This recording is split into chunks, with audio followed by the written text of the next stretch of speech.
to create that foam, which creates the art right on top.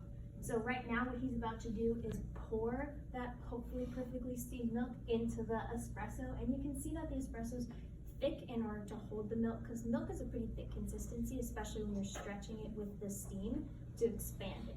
So he's gonna do one that is the flour, and I'll show you guys right now.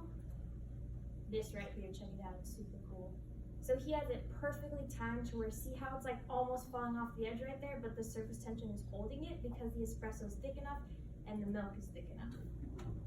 And it's beautiful.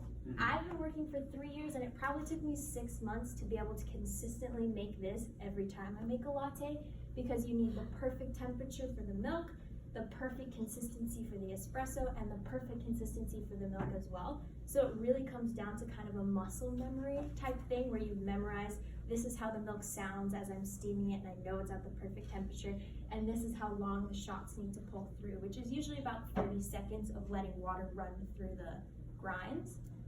And so it really comes down to like making sure everything is stacked, and then eventually it's just muscle memory, and I can do it pretty consistently, like without even thinking about it now.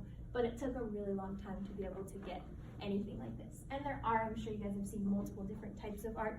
This one is called a flowerette, but then there's also like people make swans and giraffes and crazy stuff. And actually people compete with this. So my boss used to be a competitive barista, where he would go to like nationals, and all these baristas would show up and just compete for latte art and consistency and all these things. So it's like a whole other world. And when I first started working in coffee, I had no idea really anything about it, and now it's cool because I get to like I can do this, you know what I mean? So it's been super cool.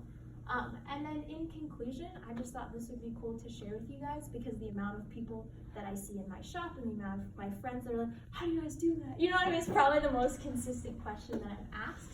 I thought it'd be a super cool way for you guys to just kind of see the inside of something that you probably see on Instagram at least once a day. So that is all that I have for you guys today. Thank you.